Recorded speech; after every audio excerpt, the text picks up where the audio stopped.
That's a powerful idea, that arts cannot die. There's Mhm. always a way to express yourself. There are many images came to my mind listening to your story, like emotional intelligence, for example, or the fact that, yes, certainly we have learned in the last 20, 50 years about soft skills in business, how important soft skills are in business. And we read about soft skills, and we probably intentionally um, try to change behavior and educate our emotions, our sensitivity. But I have heard from very few people that they decided to explore in performing arts because they find a very uncomfortable, vulnerable edge for themselves, right?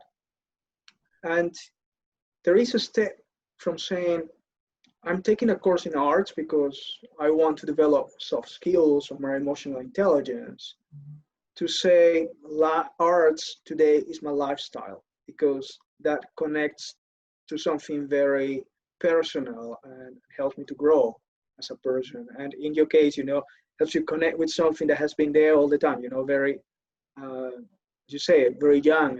I always remember you, as a very young, curious mind and heart, taking the world in that way. And so for me, it's not new that you have this very open mind and always learning. But then when I listen to you saying that, yeah, arts are connecting you to something very profound and you feel very young connected to it. What is the connection there? Is the emotions, feelings, the challenge of creating life, something, the edge of interaction with the public.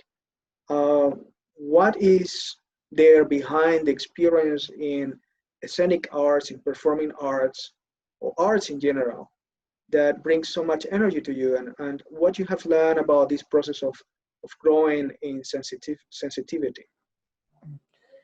The first thing is the art make a connection really strong with your inner self, yourself at itself, and it's good because you can connect deeply with yourself, and you can discover what other places inside you are need to be rescued and need to be exploded, need to be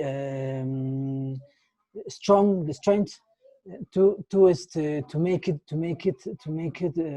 a better person for you.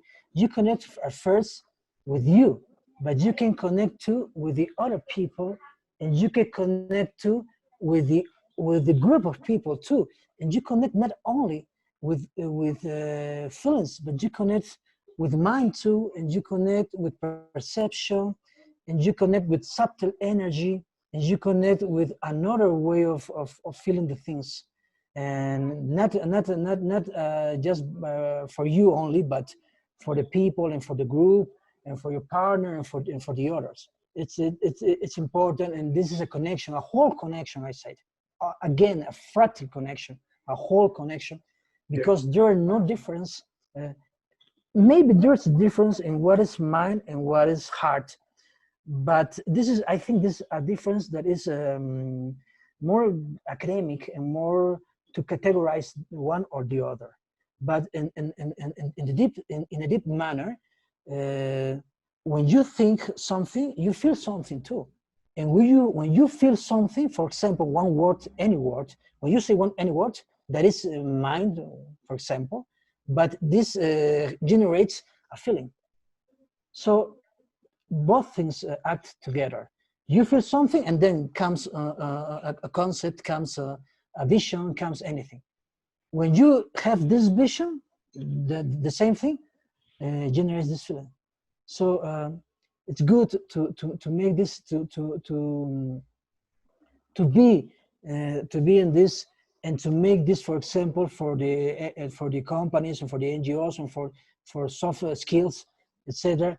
Because you make with the art train you to be a systemic person, to be a complete person, to be a person that is not is not in conflict, the mind with the heart or the heart with the body. No, you're in a whole human, a whole person, a whole entity, a whole system.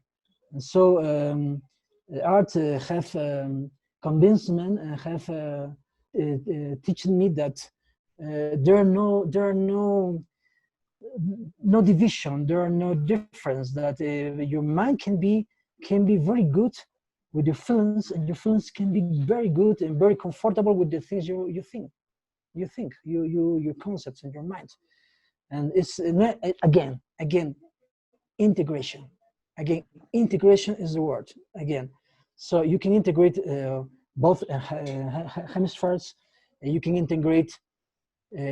For me, there's no conflicts between my among my career as communicator and my arts, the arts that I have, the performing arts. There are no problem, and I can use the art in communications, for example, and I can use the art when I give one conference and when I talk with people, and I use these things that performing arts have trained to me, and that's great.